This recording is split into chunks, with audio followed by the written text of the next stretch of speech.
اللهم صل وسلم عليك يا حبيبي يا رسول الله. حبايبي، قبل ما نبدأ الفيديو بتاعنا النهارده هنصلي على الرسول عليه افضل الصلاة والسلام. حبايبي عاملين ايه؟ يا رب تكونوا بخير اتم حال. طبعا هنعمل مع بعض على غدا النهارده كوارع. هنعمل جنبها طبعا رز وفتة. معنا الكوارع يا حبايبي اهو، ما شاء الله، الله اكبر عليها، حاجه كده شمعه منوره. ايه رايكم؟ شايفين حاجه كده؟ الله اكبر عليها، بسم الله ما شاء الله عليها اهي. اهي يا جماعه. طبعا معانا حطينا حله على النار، حطينا فيها بصلايه وطماطمايه. طبعا الميه غليت معانا بالشكل ده. هننزل بقطع الكوارع، بسم الله ما شاء الله.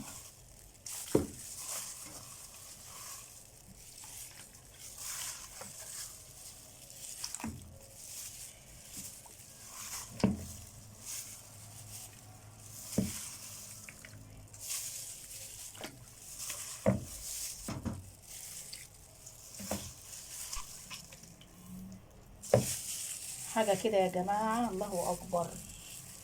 شايفين؟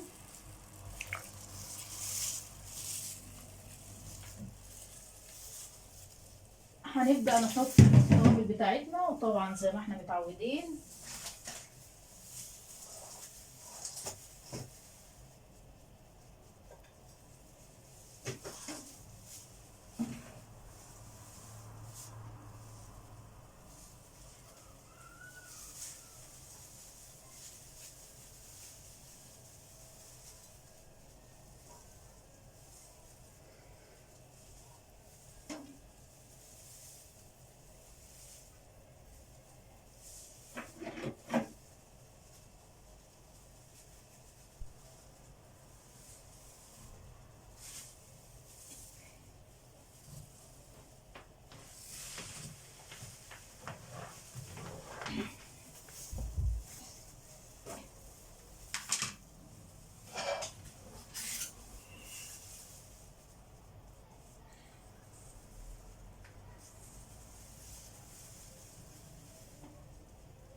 التوابل بتاعتنا طبعا عبارة عن كمون، فلفل اسمر، 7 بهارات، كزبرة ناعمة، بهارات مشكلة.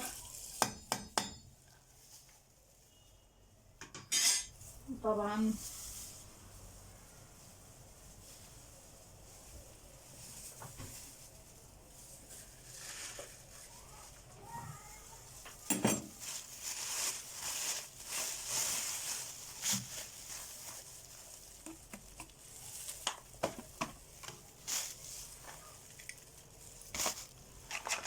طبعا حبايب قلبي زي ما احنا شايفين كده، طبعا هي زيها زي الفراخ، زي اللحمة اهو بالشكل ده كده اهو.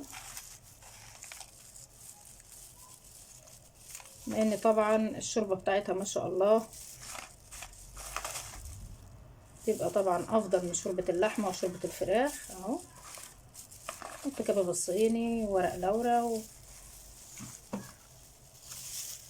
وهنبشر بشرة جوز الطيب.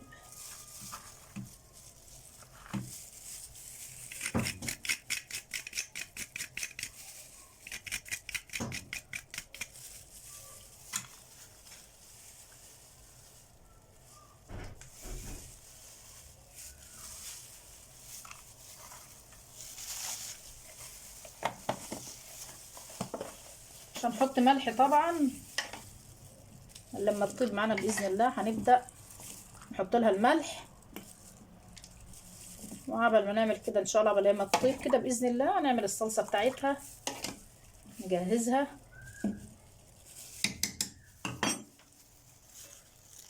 تستوي كده معانا باذن الله. طبعا هتغلي كده غلوه، هنهدى عليها مع نفسها كده ان شاء الله. يعني هي الذبيحه مش كبيره، لان احنا عاملين برضو القلب امبارح، طبعا ما اخدش حاجه في الطياب. هتستوي كده معانا ان شاء الله، وهنشوف الصلصه هنعملها مع بعض والرز والفته.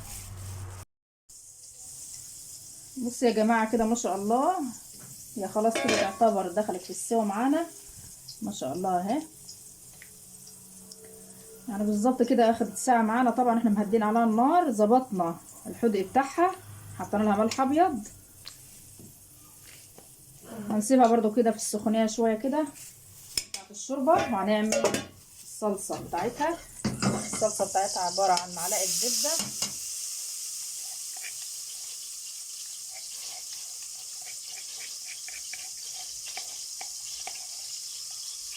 معنا طبعا معلقة ثوم مفروم،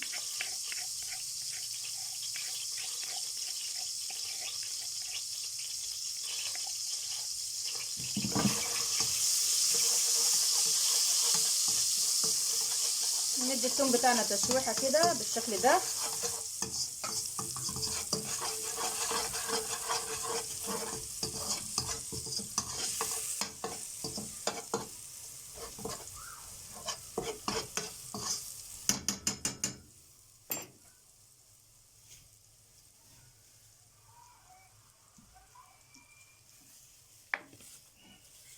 طبعا معانا كيلو طماطم فرمناها كده في الخلاط بتاعنا.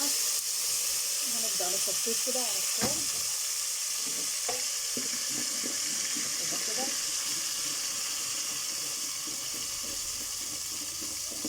يا سيدي على الرواية حاجة كده، بصوا مش عايزة.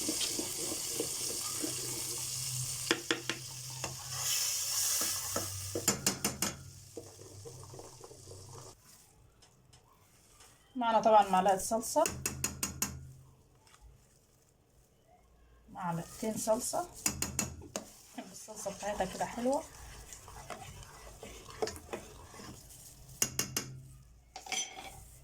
التوابل بتاعتنا طبعا زي ما احنا متعودين.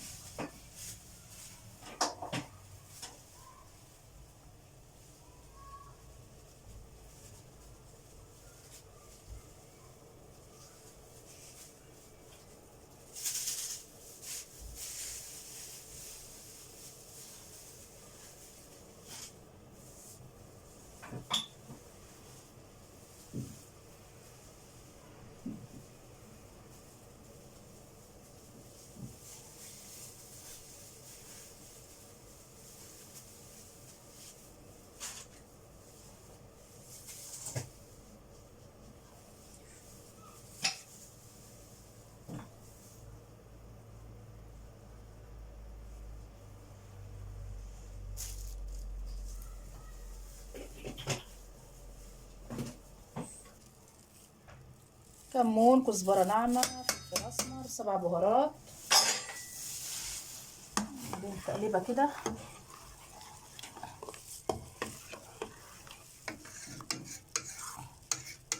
هيبدأوا كده طبعا يتسبكوا معانا ان شاء الله. هننزل بتاعتنا نحط عليهم كده. وطبعا يا جماعة معانا عيش بلدي،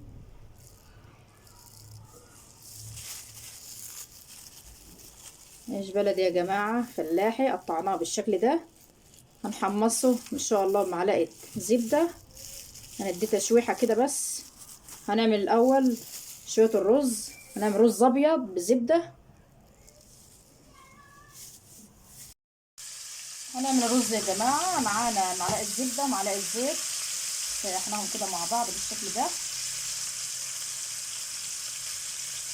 معانا كيلو رز غسلناه طبعا وسخناه ميته، نشوحه كده بالزبدة.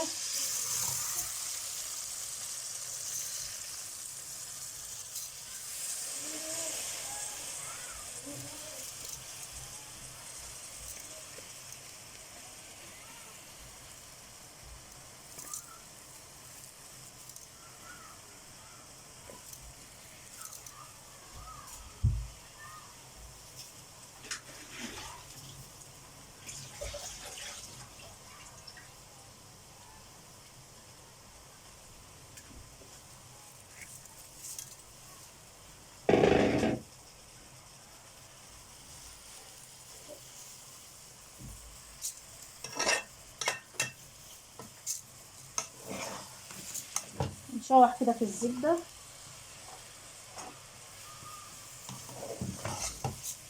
رز ابيض يا جماعة، طبعا بنقدمه مع الفتة كده.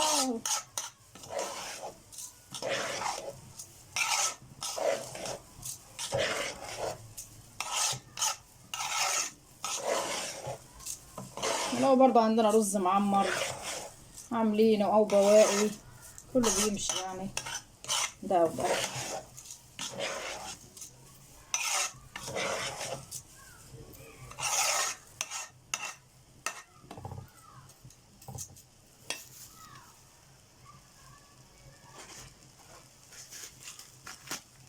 شوحه كده بمعلقة ملح.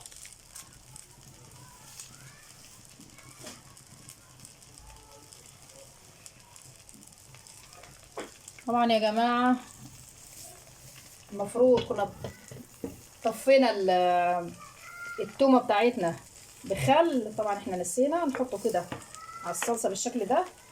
حاجة بسيطة طبعا لان الخل ده خام. يا حبايبي كده طبعا زودنا الرز بتاعنا بالشكل ده كده. زودنا التسبيكه بتاعتنا، زودناها الشوربه بتاعت الكوارع. وطبعا الكوارع بتاعتنا زي ما احنا شايفين كده خلاص كده تعتبر استوت اهي. هنشيلها كده. طبعا يا جماعه في ناس بتحبها كده زي ما هي كده سليمه كده، واحنا طبعا من الناس دي. في ناس بتقطعها قطع كده صغيره، يعني مكعبات زي دي كده قبل ما تحطها في الصلصه بتاعتها. طبعا الاكل ده يا جماعه كل واحد وذوقه في الاكل.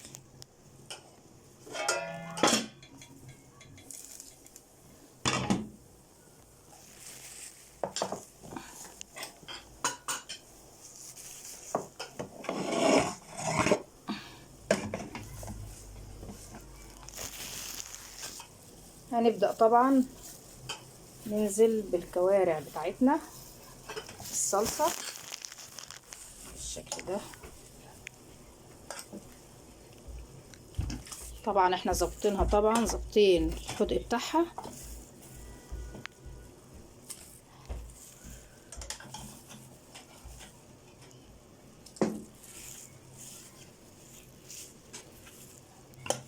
طبعا يا جماعة طالعين من تعب، عايزين حاجة كده ايه احسن من اللحمة والفراخ. طبعا حاجة كده ترم عظمنا في الشتا ده.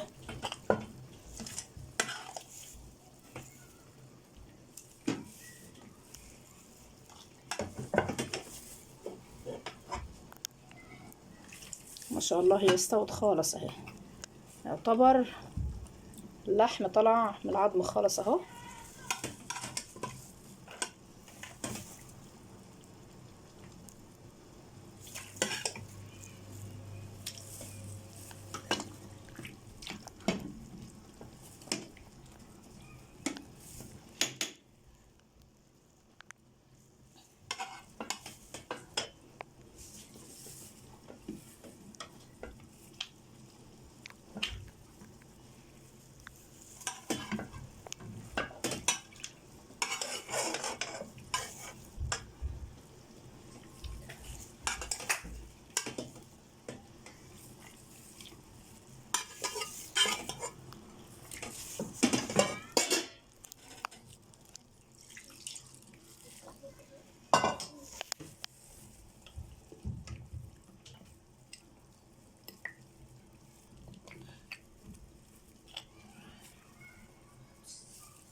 لو حابينها برضو يا جماعة، ما حدش بياكل الكوارع، لو حابينها بلحمة بنعمل برضو اللحمة نفس الطريقة دي. وطبعا نسلقها ونديها تشويحة في الزبدة ونعمل الرز مع الفتة مع بعض كده نفس الطريقة.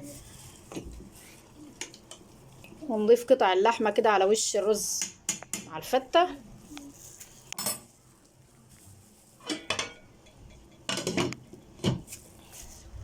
هيغلوا كده بإذن الله مع بعض. طبعا شلنا كده معلقتين صلصة على ناحية كده في الطبق ده زي ما احنا شايفين كده. هنعمل بيهم الفتة احنا كده خلاص يا جماعه، اخر مرحله مرحله الفته. هنحمص العيش بتاعنا ان شاء الله مع بعض.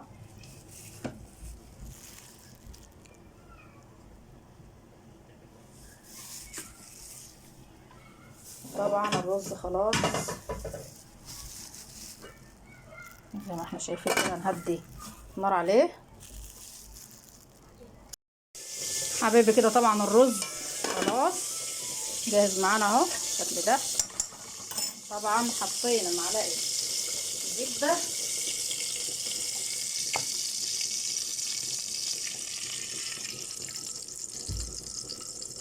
معلقه زيت،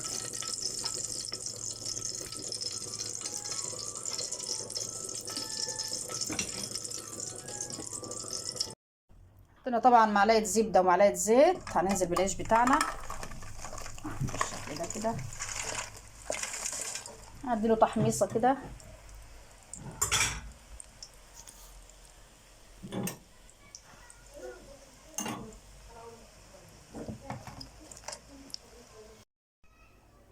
بصوا يا جماعه كده العيش حمصناه بالشكل ده. هنبدا، وطبعا شويه الصلصه اللي كانوا معانا حطينا عليهم كبشتين كده من الشوربه بتاعت الكوارع. طبعا هيغلوا كده معانا، وهنبدا ننزل كده واحده واحده كده على العيش بتاعنا.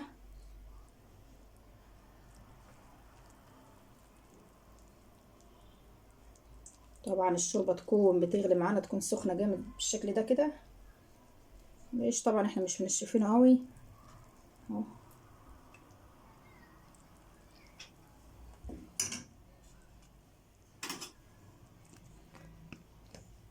طبعا هو هيشرب الشوربه اللي احنا حطيناها دي كلها اهي بالشكل ده كده.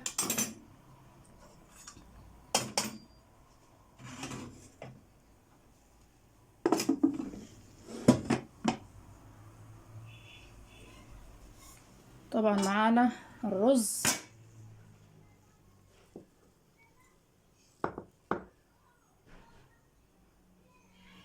هننزل كده على الفتة بتاعتنا، هنفرد كده.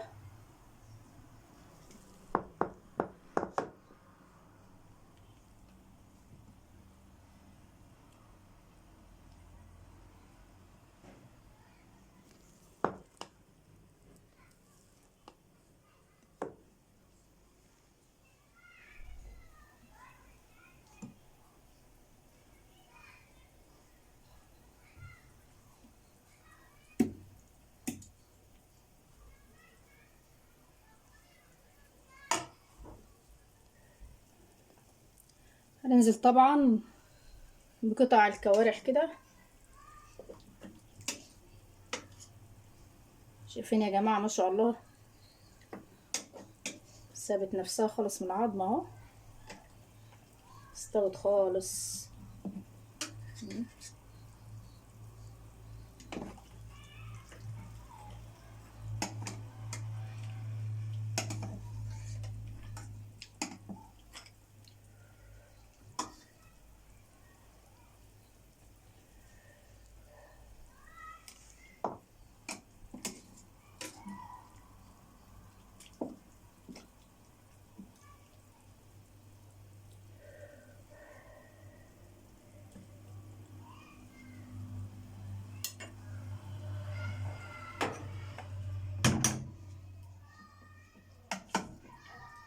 طبعا شوية صلصة من اللي هي بتاعت الكوارع كده على الرز بتاعنا.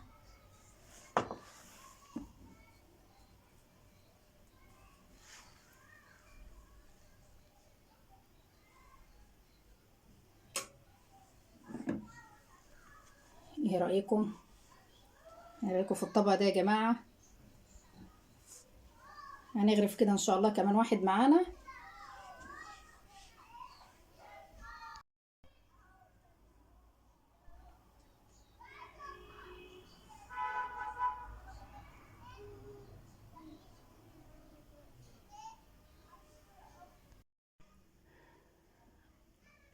ده يا جماعة كان غدانا. ايه رأيكم؟ معانا كوارع، وطبعا الطبق اللي احنا عملناه مع بعض ايه رايكم في الفته؟